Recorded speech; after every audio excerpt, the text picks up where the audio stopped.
Hello, my name is Tena and welcome to my room. I'll be your character designer for the day. And I currently design characters in Bluezoo, which is a great, lovely studio. Here we make everything from ads, shorts to series that you can watch on Nickelodeon or CBBS and stuff like that. It's really, really cool. And I actually started working here about 2 years ago. This is my first job. I met them in an animation festival in France, in Annecy, and we just sort of hit it off from there. And it's been really fun. But I've been drawing since kindergarten, and sort of seriously started considering art, animation. I don't think I was sure about which one of these for me. I didn't even know animation was a job since about like mid high school. So, you're already way too advanced than I was if you're watching this, because I had no idea. I didn't even know you could be an animator. But then I found a uni, started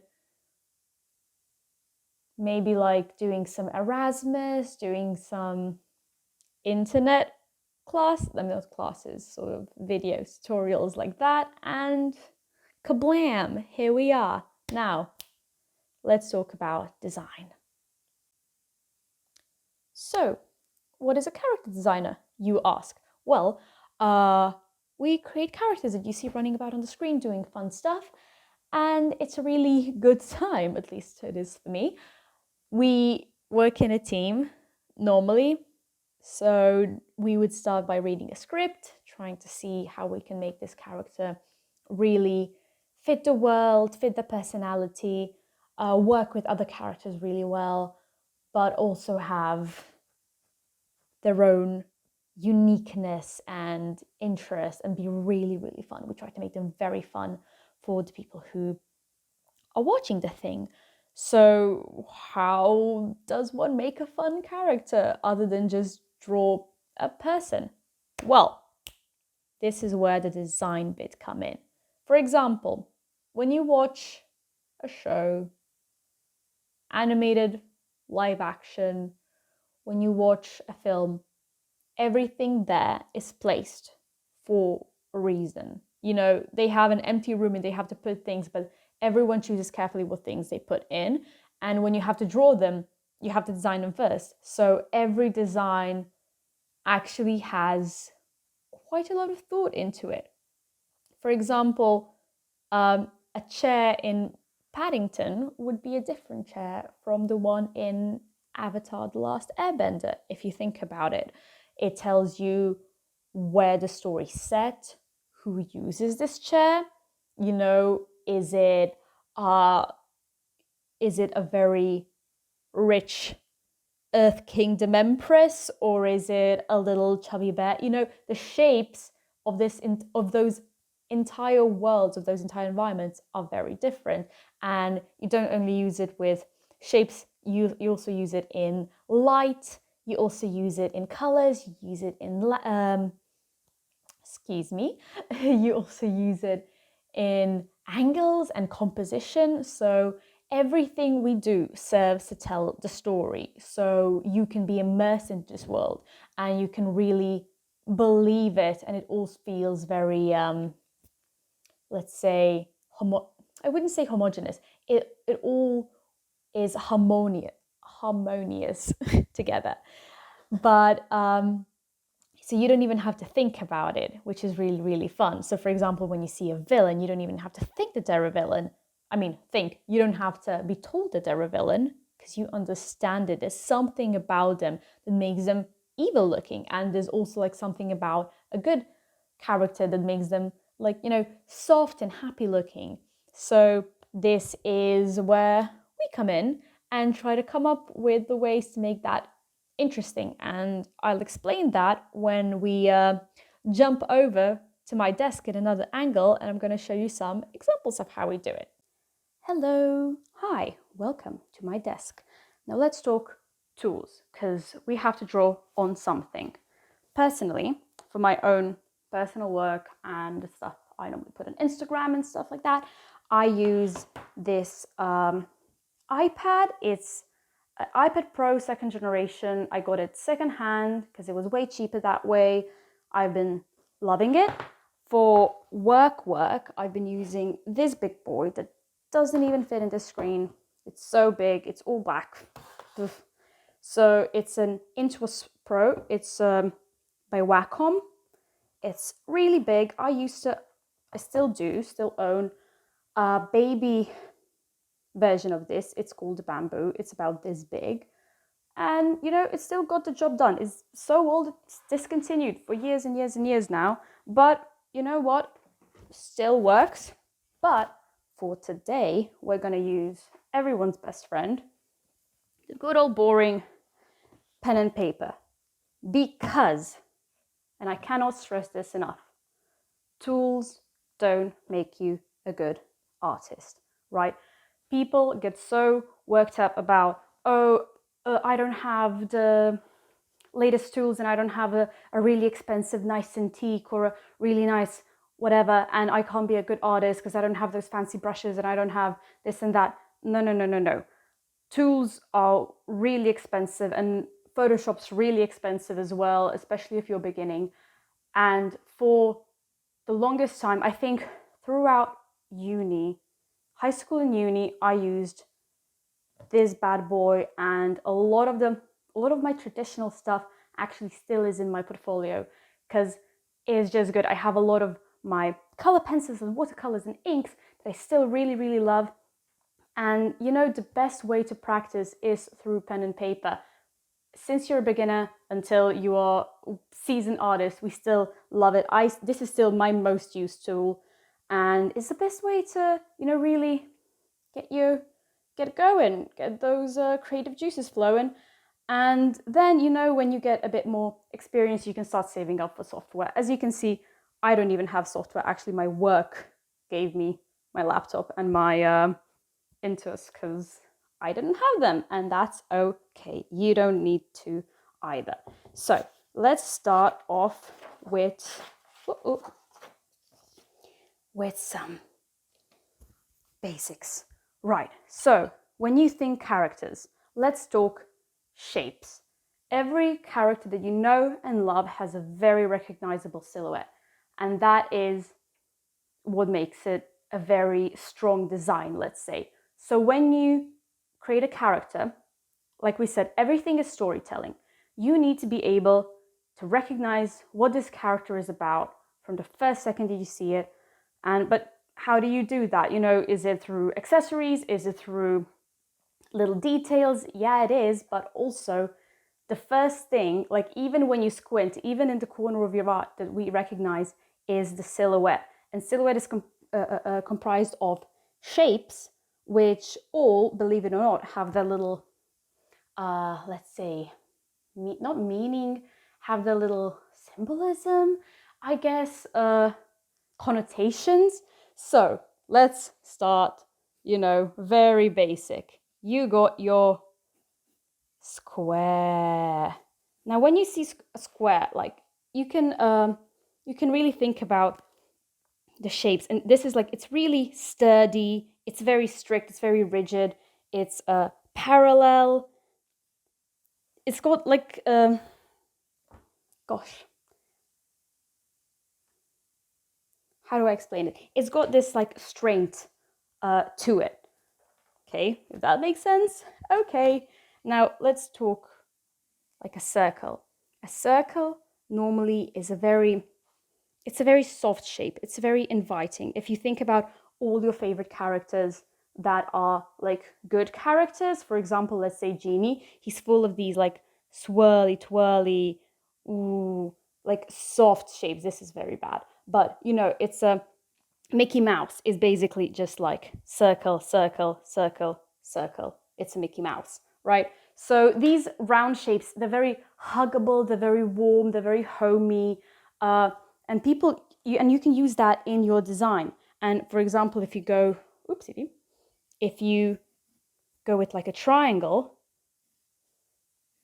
triangles are very fun because you can have, let's go back to Aladdin, you can have this you can have your Jafar character, which is very pointy. And, you know, pointy means danger in our brains. And, you know, in his shoulder pads thing is very pointy. And you can, like, you know, if this is like a nice little fun balloon, you can see that this represents danger for this like cute little soft balloon. And these are just like little things that we don't even notice, but are very readable. If you think about your, like, all the really good villains, they're often very pointy and very sort of like, it gives them this threatening, menacing look without actually writing bad guy on their forehead. And you have all, and then you have different combinations of these shapes. For example, you can have a little teardrop, which is like soft, but it's pointy over here. And it creates a nice little contrast between these two. And it's a very cute shape. And you can like go very blobular. It's almost like a triangle, but it's a circle.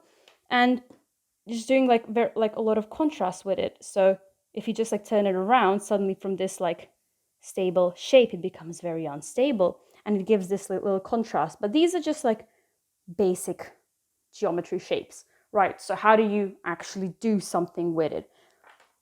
Think about it like you're building a snowman. So you're taking all these elements that you know and love, and you can make them like different. You can turn this square, this into this really fun, really tall rectangle. It has this sort of like parallel sturdiness, but it's really tall, and you can put it in like a contrast with a really small character like this, or maybe or keep the, excuse me, this looks like an onion, and you can keep the sort of proportion similar to dimension by making this character really squat and wide, but then really pointy at the end, you know. And you have this sort of oh my god, I don't have the words today, sorry. You have this juxtaposition. Hello, that's a fun word. You have this juxtaposition of this really wide blobular thing and this really pointy thing. And then you take those elements and, you know, you can build them. You can create a character from all those elements and sort of work with that and give them like a fun little, this isn't. So for example, you have this you would have the small one here and then a much smaller one here. I would go bigger with this. Maybe this neck doesn't need to be this big. I would go wider with this. Think about what sort of, I don't have words. What relationships are interesting and funny. So think about if he would have a really wide shoulders and a little pointy head that sits on top. Maybe we don't need this square shape. Let's say a little pointy head that sits on top of this. And we already have this very sort of fun, unstable sort of composition. And then we would put these really long rectangular legs and put this, and a little, I drew it too big. I was in a rush. Let's put like a really tiny circle. And then you're like, oh, well, this looks like a funny little robot thing. Like it kind of looks like a character, but not really. Well, this is where we sort of start, how would I say, refining it and sort of shaping it into something that takes form. What a lot of artists do, we would like create really fun silhouettes. This isn't a good one. I'm just making stuff up. But okay, but let's see, for example, here. I already put some of them together. So normally what we would do is I would go and find like a really wide flat brush and create a silhouette that like reminded me of something, and then go in detail and work it out. When I'm working with color pencils such as this, I would just basically start sketching out shapes. As you can see, it's very messy here as I was trying to decide whether I want this waist to be here or waist to be here. My sort of idea was, which I find for some reason interesting and funny, I was thinking these mafia characters, this mafia, let's say, family, and they have a lot of, like every family, they have a lot of very interesting and different people. So how can we create these different people through the language of shapes and silhouette? And I'm thinking like the boss, the godfather, or whatever the thing. So he would be, to me, in my brain, I would just go for a square immediately. So because to me it looks heavy, it looks stable, strong. You get this really strong base down here. It's very immovable. It sort of like towers over you, and it's just like it feels a bit more, let's say, intimidating. It still has this like little point and stuff. So I just sort of slightly tapered it to create this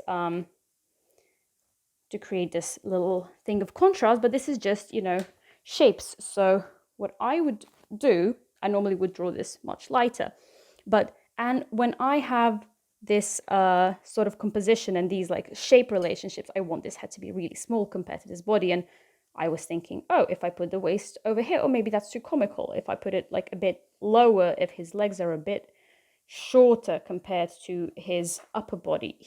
Right, so I would go then with my pencil, pen, whatever you want, and really start going into the details. I like maintaining the sort of shape language, but once you have this really strong silhouette, you can start breaking it down, and you can start, adding the jawline, and you can start adding this like broken nose type of deal, and you can start like giving him like strict eyes or something, and then you can really start breaking it up and really sort of still keeping it very doodly, but still keeping in mind this like message that I want this character to have. So everything I do is like kind of square. It's kind of like really emphasizing this heaviness that he has, and I'm giving him this like big overcoat that he could wear over his shoulders. It's sort of like add to the bulk. I really want him to look like he can cast a big old shadow over you, and you feel so tiny and small compared to him. Maybe like I would even give them wider shoulders over here. And you can really start seeing how he's starting to take shape, and his fists are underneath here. I'm not going, a bit too wild and going too much into details, because, strong design is often, in design often less is more. And, we all love detail, but for the sake of this little tutorial and for the sake of brevity, let's keep him very simple. Think like the old Batman cartoons, the very, very good design. So, and then you could do the underneath, and you find whatever shape feels best. We're going very straight lines here. We're going very like shook, shook, shook, shook. Like a lot of very parallel lines and stuff. They sort of work really well together, and trying to make it like, so giving him like a 3-piece suit. It's something, and like a tie and a little thing, and and suddenly you're like, oh, look at him, he's really taking shape. And you can start playing with these feet. And I want him to have really big feet, because it really sort of grounds him. You can feel these feet, these feet, what is English, stomping at you. We don't want clown feet though, that's a bit too comical. So let's bring this here, and suddenly, oh, look, we have a mafia boss on our hands here. Wow, look at him. Ain't he fun? If I had more time, I would refine him. I would actually maybe do a lot more sketches. Maybe I wouldn't even make this wider. I would like reduce this taper. I was just, because I really want him to have these big shoulders, really bulking over you.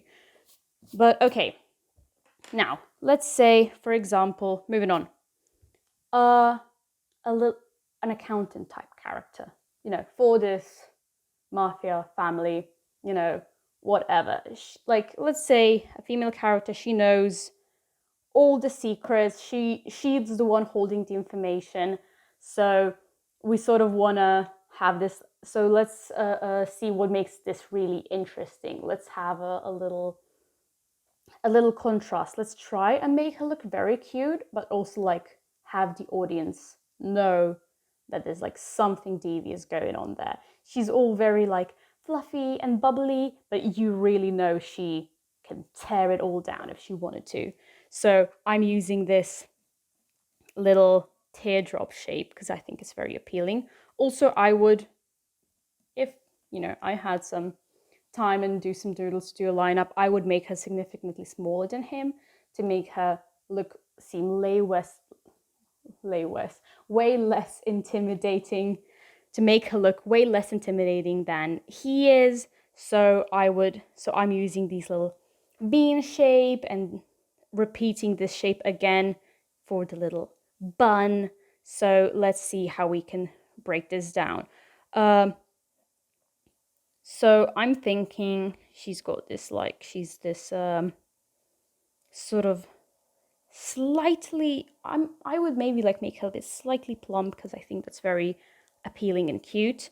But you know, we have this basic shape, but we don't really have to follow it that much. If you've ever heard of this rule called straight against curve, like this, straight against curve, it's a way of creating very appealing shapes. For example, if one's drawing an arm, you would draw an arm like this. That's a bad arm. So you would often use curved shapes parallel to straight shapes, and then parallel to this straight shape of the arm you would use this. And that's actually very close to how body works, but it's minimalizing it and stylizing it to make it really readable. And then you have this straight shape, and then you would have a shoulder. But then after this straight shape, you would have like ribs.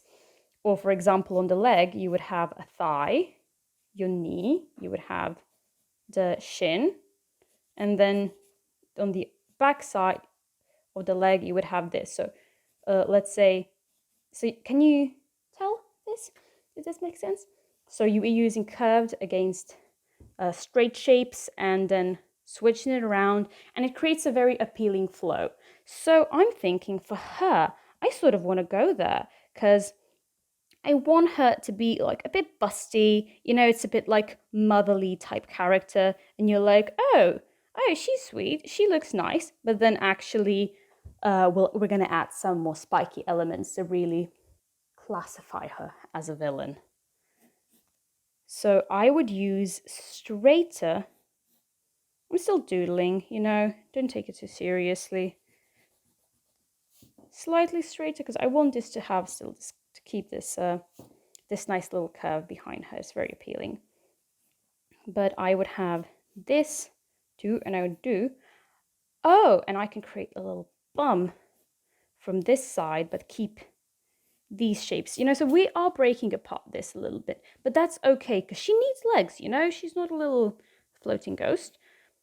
So, and because in the end we are layering those shapes, it's a bit like it's still keeping that snowman sort of vibe, but I'm gonna keep her feet pointy, you know, giving her little heels, you know, she's a really fancy lady, but so we're keeping these like blobular shapes, but then we're really pointing it in the end and still keeping true to this sort of shape language, you know. And then we can add this, and then we can add the spike element. For me, would be very extreme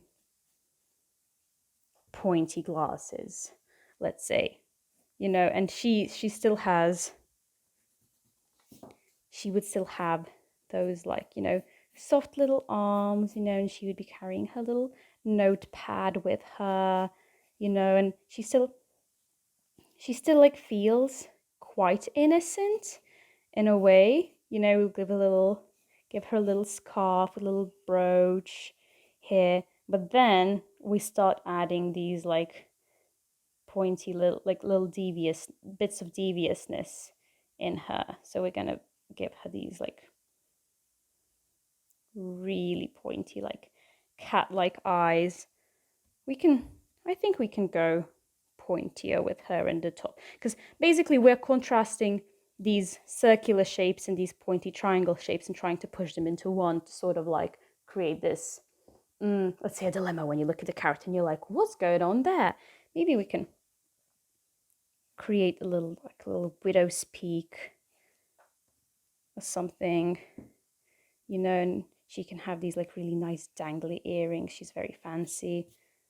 And maybe I don't want this hairstyle at all. You know, you can, that's the thing about sketching out and sketching characters out. You can always change your mind. Maybe I want this sort of like a little, because I feel like maybe it could like really contrast this, because she has this shape in the body, and then we can repeat this shape on her head. Like add a little scarf maybe. Give a little vintage vibes, because we're going for very like gangster sort of deal.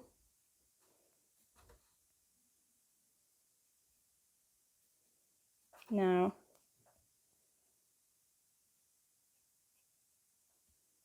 add these.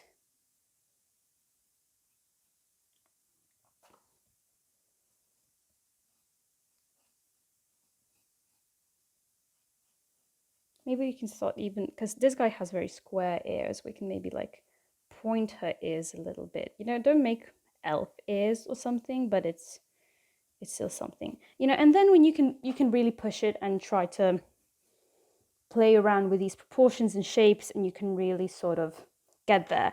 Now, let's talk this character. So let's say it's a family, you know, we all have those, I wouldn't say black sheeps, but family is a bunch of vastly different characters.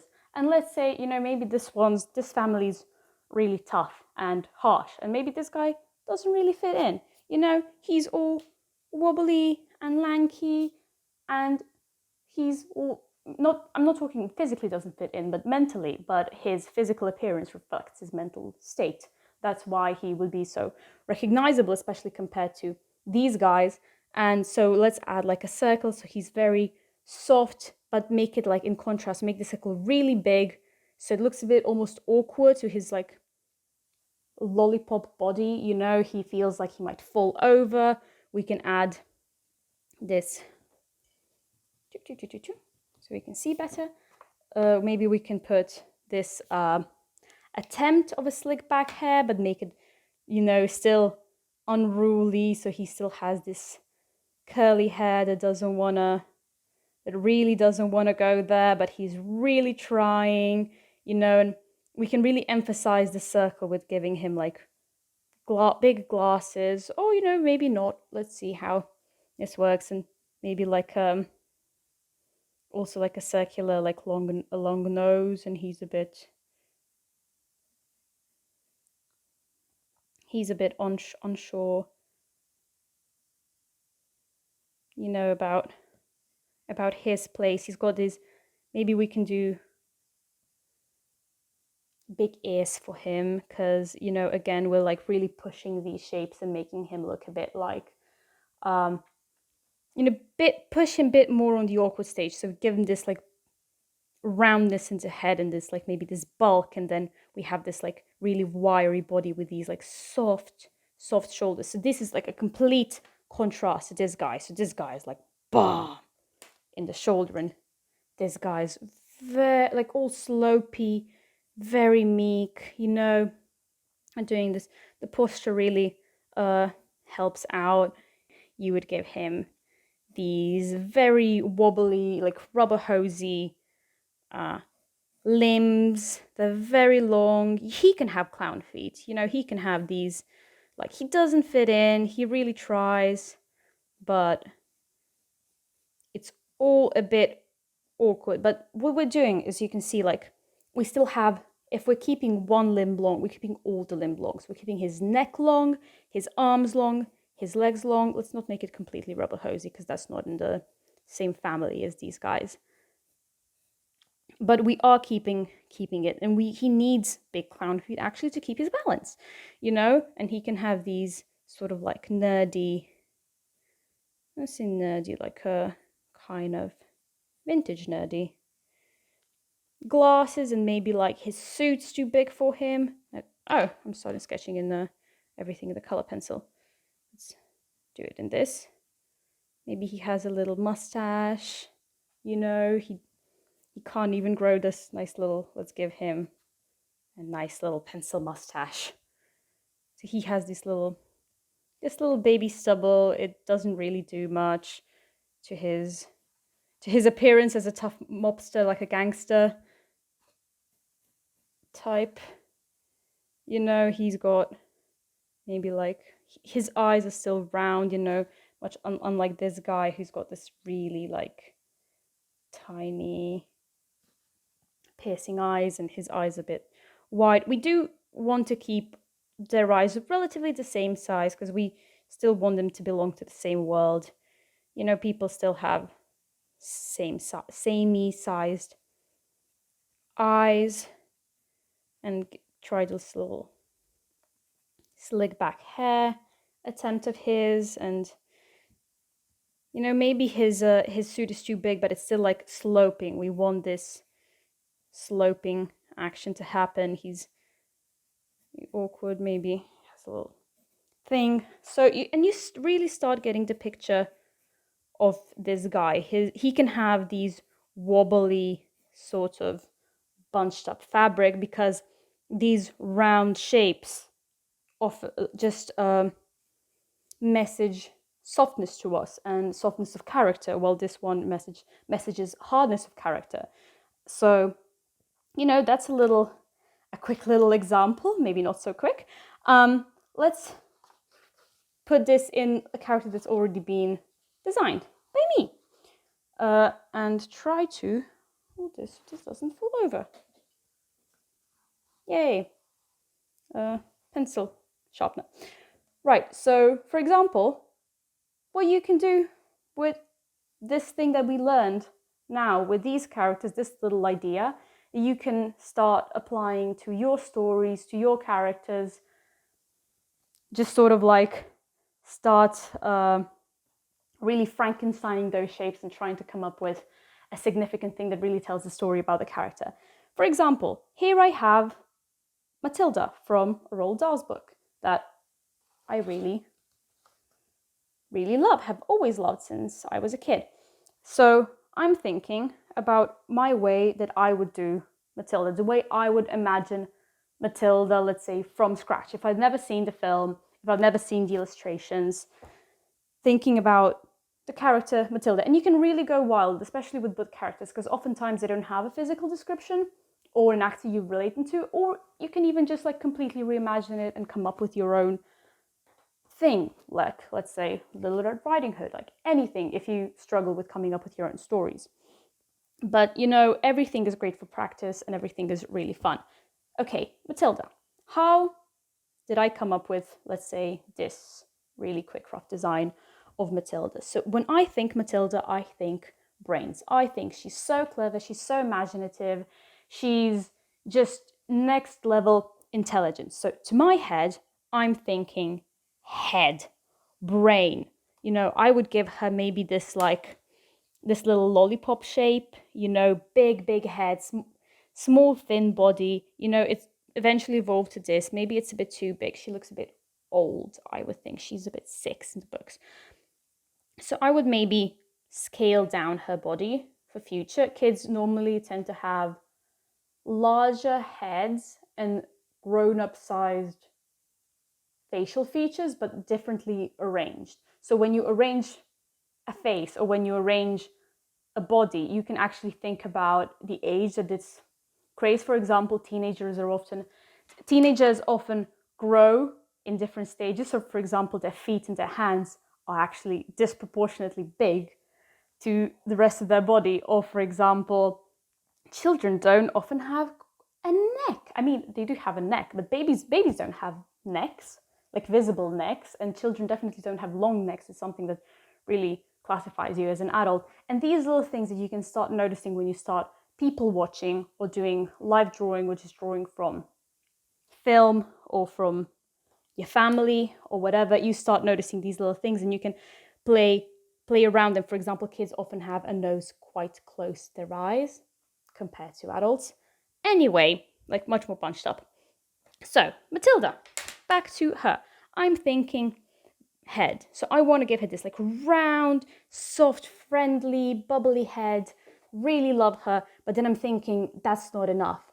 I want a visual representation of her powers, of her intelligence, just like brimming in her skull. So I want to add big curly hair to her, because this hair just sort of like emphasizes this head.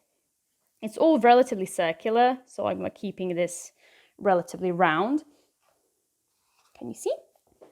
I'm keeping this relatively round, and it really sort of like brings our attention. And even when you don't think about it, you're like all these ideas are just like, it's a bit, let's say, Albert Einstein-y almost, you know. But since I want this head to be so emphasized, I'm keeping the body relatively thin, relatively simple, so it sort of keeps the emphasis. I could, in this design, actually have kept her body smaller to really push this shape, you know, and I would give her these really intelligent almond eyes, you know, adding a bit of sharpness to it, because she is a sharp girl, you know, making a bit more contrast, so like linking these little points to this, and a little mouth and stuff. So, you know, and you can suddenly see how with these triangles and these, you know, keeping her feet really small and a bit wider at the bottom just for stability. And suddenly you have, from very basic shapes, you have a person. You can refine, you know, we're keeping these big round ears because I think they're very cute. These little circular ears. So we're keeping this language the same, but with a few shapes we can create a really interesting character, and you can always play around with it. And for extra exercise, let's say once you've refined your character, you can start playing around, you know, to really try exploring the expressions, the poses. This is actually what we do a lot in animation. We do an expression sheet and a pose sheet where we go through all the expressions from shock to sadness to anger for a character, and you can really see how you can still maintain the shape language and your stylistic language into telling the character. For example, you know, I'm still keeping like her nose. Noses are very funny because you can add a lot of personality to a character. I'm keeping her nose these little, like cute little nostrils. Basically, I'm not adding too much because, you know, obviously big, intelligent eyes are the focus on her body. Her mouth is really small compared. Her nose is really small compared. That is a bit of a trend in animation anyway, but I would limit it to when you really need it. For example, if you have a very happy character, bring their mouth to the front.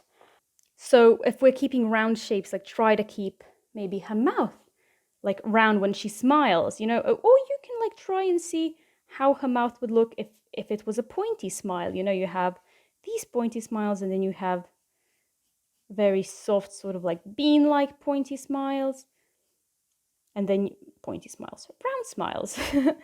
Like you can really experiment with pointy and round mouth edges and what that brings. You know, like some people, if they have like an evil character, they'll try to, like, for example, like a Joker, they'll try to really make it super pointy and emphasize the point with the nose, and then with the eyebrows, and then with the eyes. Like it's all point, point, point, point, point. For her, we want sweetness, we want softness, we want roundness, we want a big old smile, a little tooth gap, give her personality. You know, a little pancake scene or something, or like she has like really big cheeks. So why wouldn't it be cute if she like really squished those cheeks when she's like reading or concentrating or just like relaxing? So, you know, and then, you know, obviously you can give her personality through her clothes. I love the way Matilda in the film dresses. So, so cute.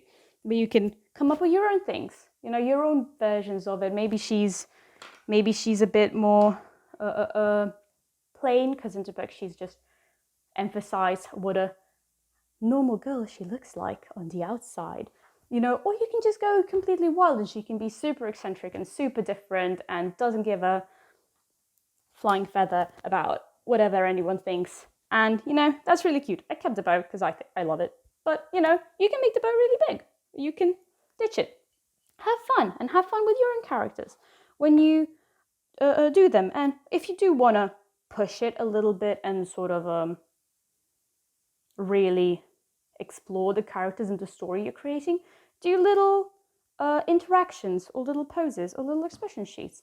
And honestly, you'll be great.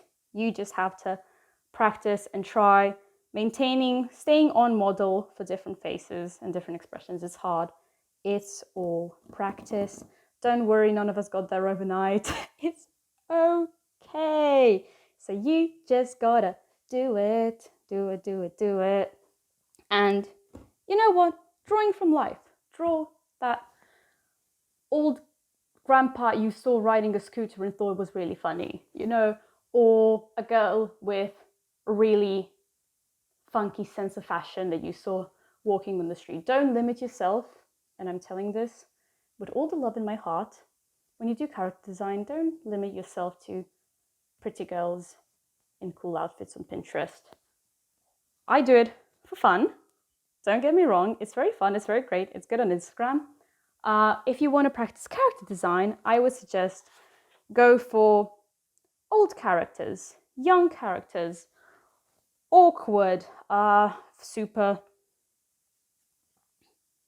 angry type guys. Draw a really angry grandma that she hates everything, and she's really grumpy, and she's just like me, me, me, me, me, me. That's cute, and that's really, really fun.